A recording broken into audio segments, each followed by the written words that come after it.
Thank you for taking the time out of your day to join us. I wanted to just welcome you all and welcome our speakers, Katie and Ian from Bayshore Home Health. Hello and welcome. During today's talk, families will learn how to take a proactive approach to making informed decisions about their loved one's aging journey. Hear from our national experts in home health care and gain valuable insights into available support services and best practices. Webinar participants, if you have any questions throughout this session, please use the Q&A function at the bottom of your screen. We will do our best to address your questions during our live questions and answers. So Katie and Ian, it's over to you. So nice to meet everybody. Thank you for joining today. I'm going to do quick introductions for myself. My name is Katie Schinkel. I'm an occupational therapist, and I'm also the National Director of our Bayshore Therapy and Rehab team in Canada. I've been practicing as an OT, and I'm going to age myself for 24 years. I've been at Bayshore for 13. And I'm really excited to be here today to share some falls prevention strategies with you.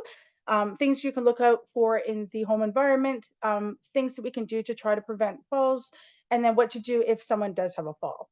Yeah. Hi, everybody. My name is Ian. I'm stepping in behalf of Angel Griffin. I am our client development manager and care manager for both Nova Scotia and Prince Edward Island. I am a nurse by profession, but I have not been practicing for a certain amount of time. I've been with Bayshore for the last 8 years now, and I'll be discussing in supplement with Katie what life is like after falls per se, or discharge looks like, home support looks like, and what are the resources where we can tap into. So it's nice meeting everybody. As Christina said, if you have any questions, please use the chat and we will do our best to answer them throughout or at the end. If someone can monitor the chat, that would be very helpful. So for those of you who don't know Bayshore, I want to just go over our mission, vision, and values. So our mission is we are passionate and caring about everything we do, our time with clients, how we treat one another, and the quality of work. Our vision is we imagine being the difference. Each and every one of us has the ability to create special moments, both big and small. We constantly look for ways to make things better and be the difference in the lives of those we care for, work with, and in our communities. And our values are we value the compassion, reliability, teamwork, diversity, innovation, leadership, and growth. So who is Bayshore? Just really briefly, if you haven't heard of us, we are a national company. We've been around since 1966 and we have many, many different divisions. We have more than 18,000 staff members across Canada, over 190 locations. We have 80 plus home care offices, 11 pharmacies, and over 100 community care clinics. And each year we take care of more than 350,000 Canadians. And this, I had to memorize this number. Bayshore caregivers provide over 20 million hours of care per year. So we do a lot of work and we work on a lot of different sectors. But if you think of us like a home care company, we don't, we have offices, but we don't necessarily have like physiotherapy clinics per se. We see people in the home, we see people in the community, and we have pharmacies, but we do home care basically across Canada. And today's objectives are going over the importance of fall prevention, falls risk hazards, proactive planning and the circle of care, home support, rehab, and community resources. So this is where I'm going to see if I can get Christina's help. Did you know, we're going to put up a poll on the screen. Thanks, Christina. So if you're able to, and if you're interested, if you can answer some of these questions, there's 3. And we're going to see what people said. So the first question is the number of fall-related hospitalizations in Canada rose by what percentage from 2008 to 2019? The second question is in 2018, it was estimated that the direct cost of fall-related injuries amongst Canadian adults aged 65 years and older was approximately, and you can put your guess in, and then the prevalence of fall-related injuries is higher amongst women or men. And Christina, if you're able to share the results, whenever you're ready, that would be fantastic. Yeah, I will end the poll in just a few seconds. Just give another second or two. Okay. So for question number 1, we had 10% answer, or we had 7% answer 10%. We had 63% answer 28%, and we had 30% answer 47%. So the answer is 47%. It's huge. So falls can lead to hospitalization many, many, many times. And lots of people have falls and they get rehospitalized. And the more you fall and the more you go to the hospital, the more difficult, of course, it is to return home. So it's a pretty high number. Good to know. Wow. Yes. Question number 2, we had 10% answer 5 million, 59% answer 25 million, and 31% answer 5.6 million. So the correct answer is 5.6 million or Oh, billion, whatever you have there. So I can't see the answer. it's a technicality. It should have been billion. Oh, 5.6 billion. Okay, billion. Billion. I wow. thought it was billion too. Yeah, it's $5.6 billion. So it's actually, if you can imagine the cost of healthcare, I mean, we're talking, this is just in Canada. It's huge. And Bayshore does look for Wow. ways to help get people home and help reduce those costs. But it is a huge cost on our system. And that's part of the reason why we have so many delays with getting healthcare in Canada, for sure. There's wait lists Wow. and all sorts of things. Yeah, it's a high number. And for question number 3, we had 62% answer women and 38% answer men. So those who answered women are correct. And if you are a woman like myself and Christina, it's unfortunate for us, lucky Ian and the rest of the men on here. It's more common that women fall than men. Okay, thank you, Christina. I'm going to move on. Bear with me here. Okay, so I'm going to give you a few more statistics in terms of falls. So falls are the leading cause of injury-related hospitalization in seniors. The average length of stay in the hospital is 3 weeks. Falls increase with age, especially after 80 years old. 40% of admissions to long-term care are due to falls. Falls are the cause of 95% of hip fractures. 50% of falls lead to hospitalization, and those happen at home. That's huge. And those are some of many big statistics. So it is a really big thing we have to think about as we age and as your parents age. But the good news is, for today, falls are preventable in most cases and actions can be taken up by all. So we're going to go through that. So a few falls risk factors that you can ask yourself now, or if you're thinking about this for your parents, is, are you fearful of falling? We know that people who are fearful of falling have an increased likelihood of falling. Are you physically fit? Obviously, if you have more endurance and you're going to work out and you can have more muscle strength and good balance, you're going to, have a reduced risk of falls. How is your vision, and does it impact mobility?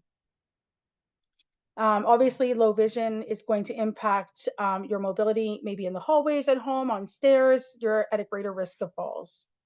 Do you report any concerns such as dizziness or fatigue? What kind of shoes, slippers are you wearing? Are you engaging in risky behavior such as climbing ladders? How is your nutrition, hydration, alcohol intake?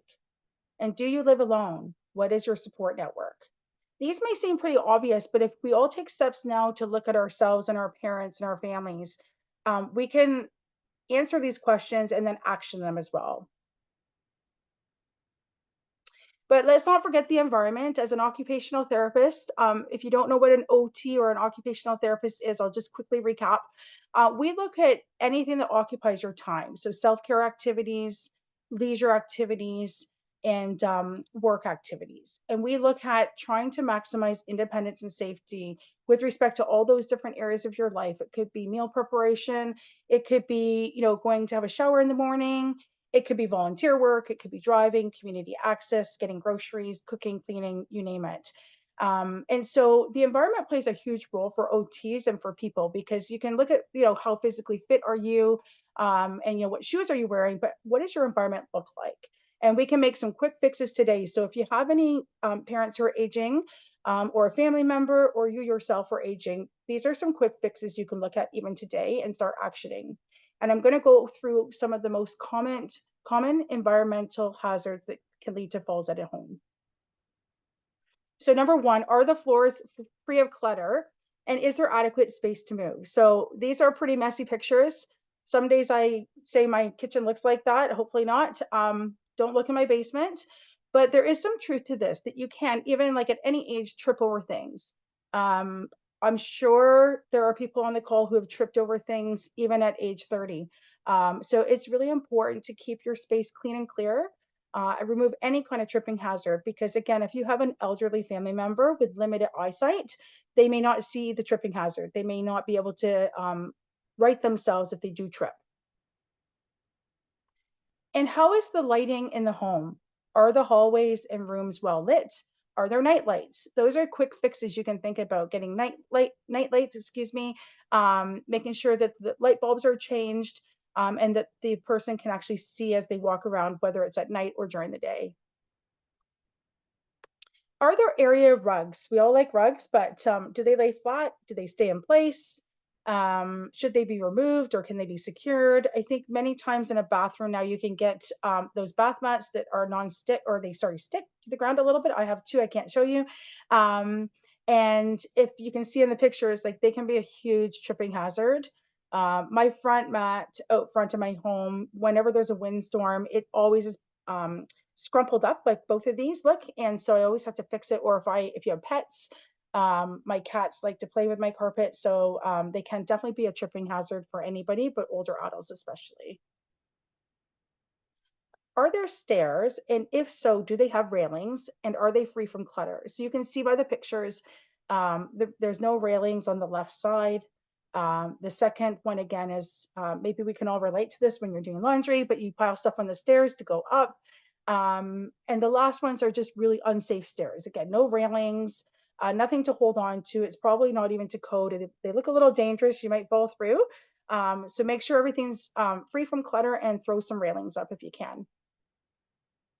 Is there equipment in the bathroom? So you can see in the picture, there's a grab bar next to the toilet, a grab bar in the shower.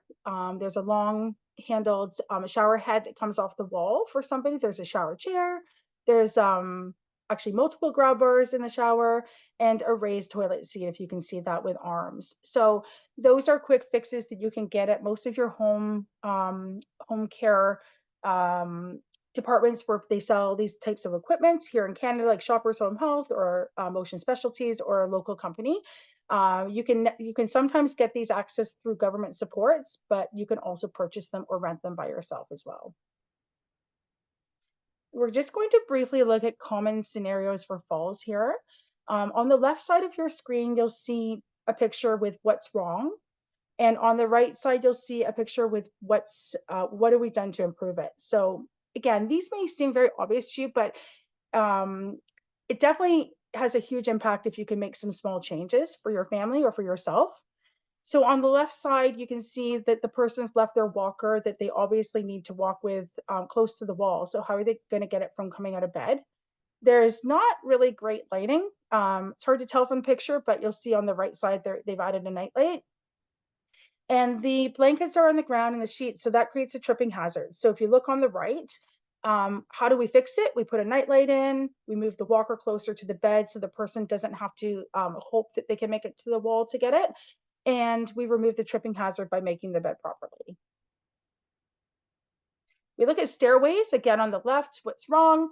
You can see there's absolutely no railings. There's not a light switch, and you can see clutter again on the stairs and at the bottom of the stairs. So on the right side, somebody has installed a railing. There is a light switch, and the stairs are free from clutter. In the living room, again on the left side, you can see there's stuff on the floor, there's a carpet on the floor, there's a cord on the floor. And on the right side, they basically cleaned up. They've added a table to the chair to put the knitting basket on. They've removed the scatter rug, and they've removed the cord. So they've essentially removed tripping hazards and cleaned it up. In the bathroom again, on the left side, there is no railings to help people get up and down from the toilet or in and out of the shower. There is no chair in the bathtub, which you can see on the right side, that allows someone to sit safely while they are showering in a slippery environment.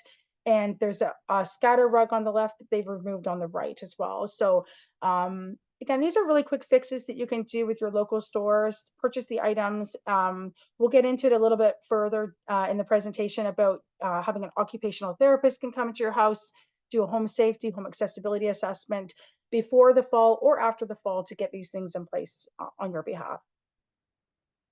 And in the kitchen, again, on the left, for those who have pets, you can see some pet dishes on the floor. I have 2 ragdoll cats and I have probably 8 dishes. They get everything they want. I spoil them tons, much to my husband's chagrin, but it is really important to keep them out of tripping hazard way, especially with older adults. There's again, a scatter rug. If you don't need them, don't use them. And then you can see at the top, it's a little hard to see, but they have a very full cupboard. That on the right side, they've taken the time to rearrange for the most, oops, sorry, for the most commonly used items on the right. So it's easily accessible without having to use a step ladder. They've removed the scatter rug and they have removed the pet bowls. So again, it's all basic stuff, but it's easy stuff you can do today. So now that we've taken a look at common tripping hazards and some quick fixes, we just wanted to transition into how else can we get help? Like who's there to help? So we have the client at the center of this picture, and when we're thinking prevention of falls, friends, family, community can all go in today and help with any of those things. Removing a tripping hazard is already a good start.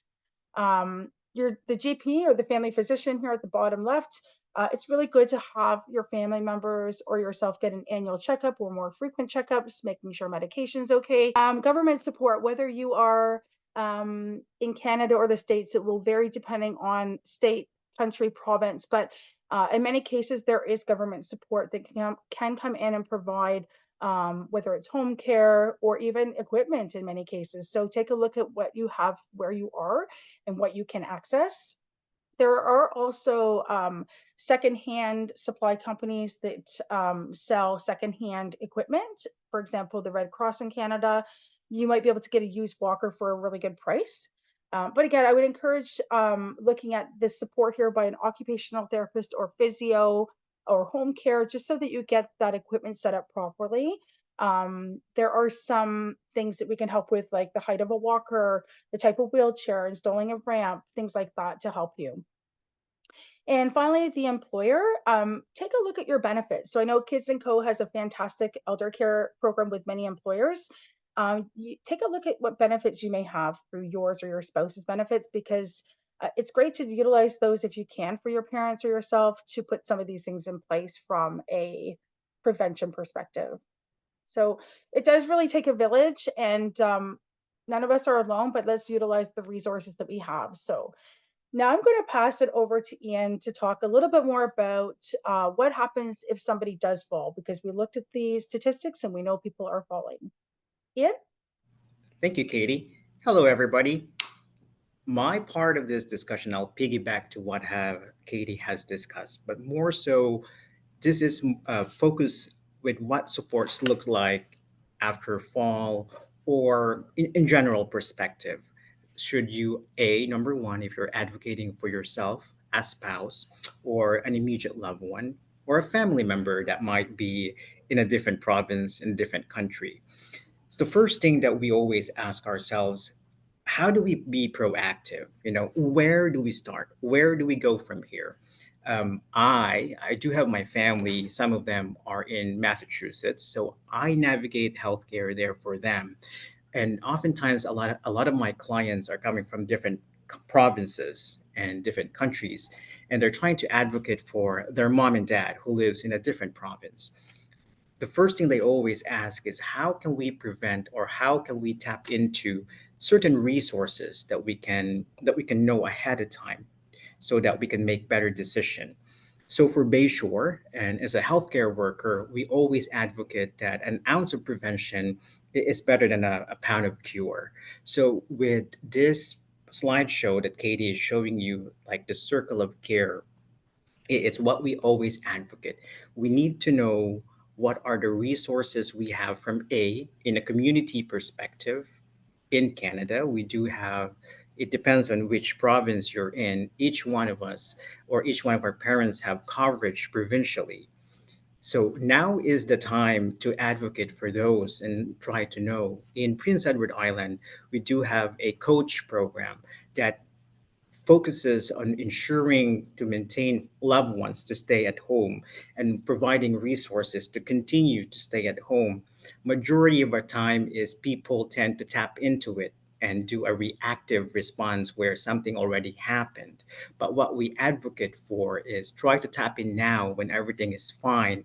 So when you go to a certain phase in your life when you needed more, then everything is already process and you're not going to go into this back and forth of getting to know what you can tap into, what are the things you can get.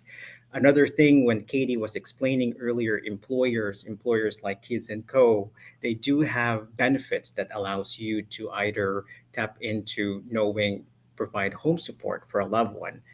Sometimes we feel like they don't need it, but oftentimes it's great to test drive it to see in a clinical perspective, in a home support perspective, what they can offer to make your mom and dad's or maybe a loved one's life a lot more comfortable, or we could prevent something.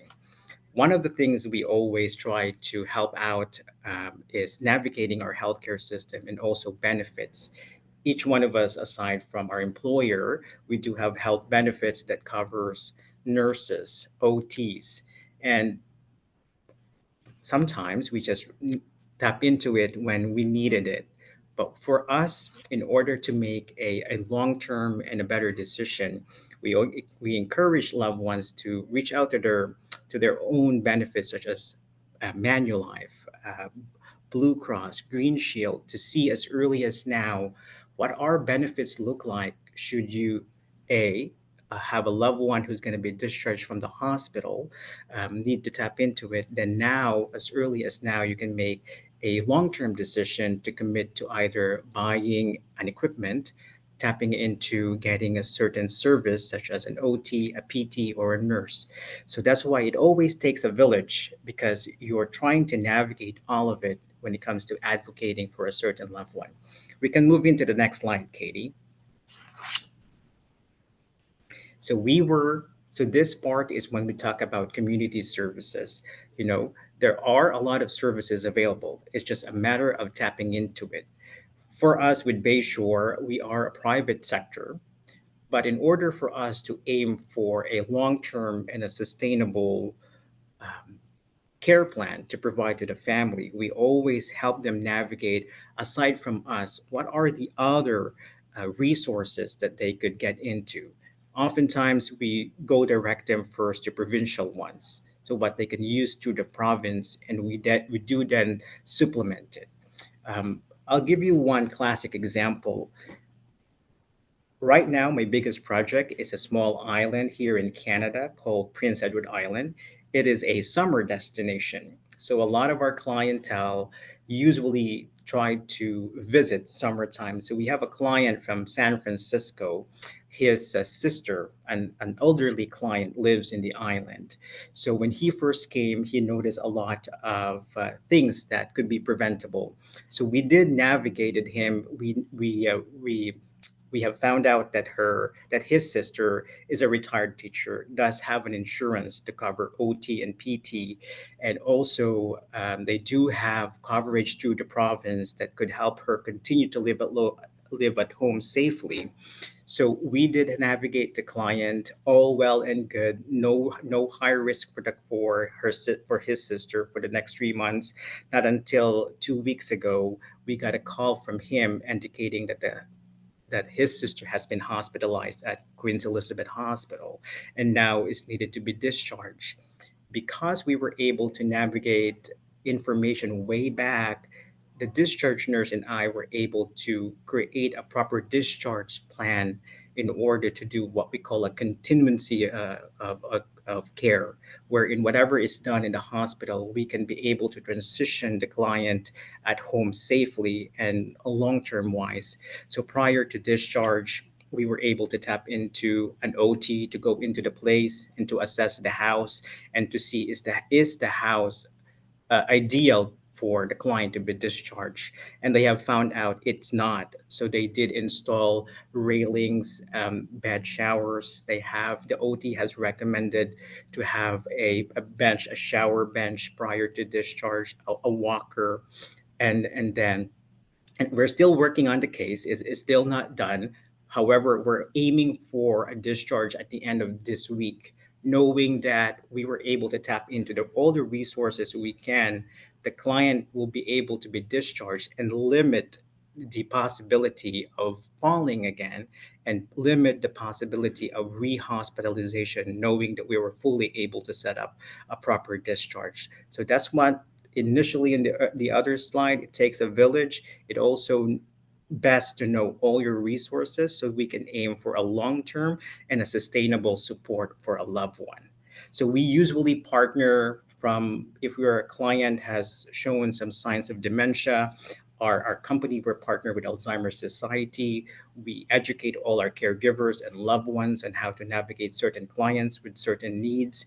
So we always try to incorporate all the resources we have in the community. We can go to the next slide, Katie. For home support, these are the services that we provide. We start from the very basic, which is home support and companionship. It could be just like housekeeping, assistance, and then caregiving, which is it involves personal care, and then to the clinical part, which is nursing and wound care, and also we also do foot care. So in general, we always aim for a journey. We understand that it starts from the basic and it will potentially progress, and sometimes you become better. But as you go on to your journey, you are fully supported, not only by Bayshore, but any other healthcare team that you have in the province. The next slide, Katie will be stepping in to discuss rehab and support. Thanks, Ian.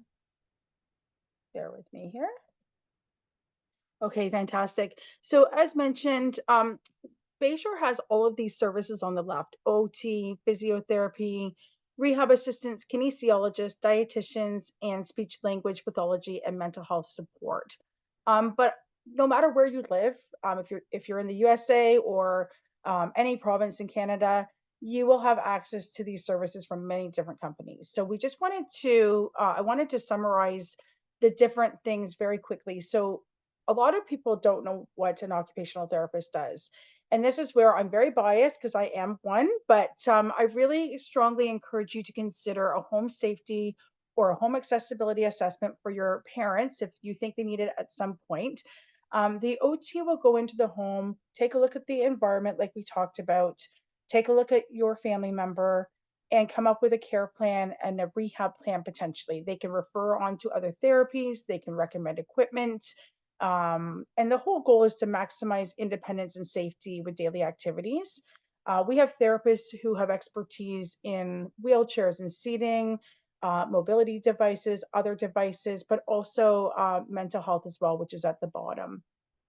Most people know what physiotherapy or physical therapy is. So again, our physios would go to the home, do an assessment, and complete a report with recommendations for things like an exercise program, maybe a walker, a cane, crutches, maybe a balance program with a rehab assistant, which is next. And our rehab assistants are much more cost effective. I would suggest that if you are going through benefits, that you look at your benefit policy, because some of the benefit policies do not cover rehab assistants or assistants in general, only regulated healthcare professionals. And actually, most in Canada do not cover occupational therapy, much to my chagrin. Some are starting to now, but physio is typically covered. Sometimes dietitians, sometimes speech language pathologists. So just keep in mind the scope of services that are out there in the community. Doesn't matter which company, but this is what we provide at Bayshore. And I think if you look at the description on the right, it might help you guide you depending on what your loved one might need. These are the community partners that we have, Yeah. some of them, we have many more. But just again, encourage you to look at the resources in your own community. Whether it's the Alzheimer's Society, if you go on to the Canada government website, you can look at aging tips They actually have a falls prevention checklist that you can print, download, use just to do it yourself. You don't have to have an OT come do it. But just some basic things to kind of keep an eye out for, and look at your partners, because it can be very overwhelming when you have a family member who does have a fall. And believe me, I'm going through a family fall crisis literally as we speak. And it is overwhelming, even if you are a healthcare provider. There's so many things you have to navigate, as Ian said, benefits. How do I fix the house? How do I help the animals in the house? Those kinds of things. So really encourage you to lean on your community resources wherever you are at. Okay, and with that, just in case you have your poor connection in, we wanted to thank you so much on behalf of Bayshore and Kids Yes. and Co for coming. We hope you learned something. And my biggest takeaway as an occupational therapist is do one thing from the presentation. Go do clear something in the environment, or maybe do the falls checklist. We're happy to send along a copy along with the presentation of a falls checklist. And we really appreciate your time. I would love to open it up for questions. Thank you so much, Katie and Ian. We do have a few questions. One question is, how can we convince stubborn parents to accept an assessment so we can be proactive? That's a fantastic question. I still try with my parents who are in their 70s. I think if you can, that's a great question. I would just try to encourage to say, listen, like, let us have them come in and do an assessment. They're here to help. We want to make sure you don't fall. So many things, you don't want to go to the hospital, and just reinforce the importance of assuming this is the case, that they want to be independent in their homes. And this is a wonderful way to prevent it. We're very nice people, OTs, speaking on behalf of the entire profession across the world. We're going to come in and help. That's our purpose, to kind of set things up to make sure they're maximizing independence, which I think is the end goal for most people, and to stay in their homes if possible. Yeah, and I could piggyback. Is my connection better now and Much clearer? better. Yeah, you're Right. great. So to that question, I could answer in the home care side. What we've noticed over the course of the year, verbiage is big, right? When you say to your client, to your mom and dad, facility or nursing home, change, we're going to have somebody new, nurse. We identify those are trigger words. So if you talk to them, if you're trying to convince to have someone to step in, is knowing the triggers first. What are the things that they fear the most, and highlight the things that would better their lives, such as, mom, you know what, I want you to continue to live at home, and here are the ways we can do so, rather than, mom, I'm going to have a nurse or an OT coming in. The Mhm, automatic response is a no. It's always going to be a mhm. no. So you have to know those triggers and try to remove it. For us, Bayshore itself, a word is trigger, because they know it's a health profession. So we always say someone will come in to help out and make sure that you are fully supported at home. We can start there. Let's identify the triggers. Usually the feedback is better. Amazing, thank you. Our next question is, does Bayshore have a list of resources to check out by province? On my province, I could say that we don't. It really depends. When I do my consultation is when I walk through, because it changes. It changes all the time depending on each provinces, and I do have some counterparts per province, which they are experts on their provinces. I don't know on your end there, Katie, for the rehab perspective. Yeah, it's a great question too. So we definitely have rehabilitation in-home rehab across Canada, every province. So I'm happy to share my personal email with you, that you can email me and I can share those resources with you for the province. Um, Depending on where you're located, if you're really remote, we may not have somebody, but we do a lot of things virtually, and we can at least point you in the right direction. So I'm not sure if you can share that I can share it in the chat. I think maybe I can go there right now. We could probably put your email, if you'd like, in the follow-up email that will be Okay. sent out with a recording. And then we could let them know You your can you can email loop there. us all in, and yeah, all right. Yeah, perfect. Perfect. Our next question is, what if your parent has a hoarding issue? They are in denial, which may contribute to tripping hazards. What kind of service would you recommend for that? That is a fantastic question. Again, dealing with that with my own family right now. I think that it's really hard to deal with it. You need expert help. I know in Canada there is a hoarding website with tips Mhm. and tricks. with strategies that you can read, which would be a lot more helpful than trying to figure it out yourself, because as the family member, you might want to remain neutral, and you don't want to wait for the tripping hazard or a disaster for them to end up in hospital. You're not going to fix it overnight. It's going to take a long time. And a lot of these family members, if they do have a hoarding issue, are either in denial or they've lived like this for a long time and they're embarrassed. Like they're very embarrassed. So, and they shouldn't be. It's a mental health impairment. I would engage an expert in mental health, and I would do some research online for hoarding, depending on your province or your country, and definitely engage some expert help. I think that would be my best advice. Thank you. And our final question, does Bayshore offer a free consultation and or a free proactive walkthrough? I can take that first, Katie.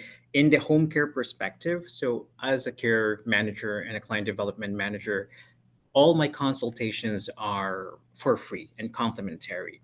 The goal for Bayshore's my goal for assessment is all the time knowing resources first, because again, we don't want to go into a certain case which is not sustainable for the family, where we're just going to get all your resources and depleted and there's no long-term support. So for us, specifically for Nova Scotia and Prince Edward Island, and I know this is across the country as well, we do complementary assessment on home care side, and we ensure that before making that decision, you're not committed. We want you to have a sound and a better decision rather than just saying yes to the services that Bayshore will offer. And from a therapy side, sadly, I wish we provided complimentary. We don't. I would love to, but we do keep it very cost effective. I can tell you for the most part, it's $250 for either an OT or physio assessment for private. And with that, we would do a fulsome assessment like a home safety. And then we would make recommendations to you in a short report. It depends on the distance that we have to travel. There may be a travel charge on top of that, but it's very cost effective. In my opinion, we know you need help, so hopefully that helps as well. Amazing. Thank you so much. That is our time for our session. Thank you so much, Katie and Ian, for joining us today. We'd like to remind all participants that there will be a recording sent out following today's session, as well as a survey that will be popping up when this talk ends. So if you would please take a minute to provide us with your feedback, we would appreciate it. Thank you, everyone, for joining us, and we hope to see you in the new year. Bye, everyone. Thank you. Hi.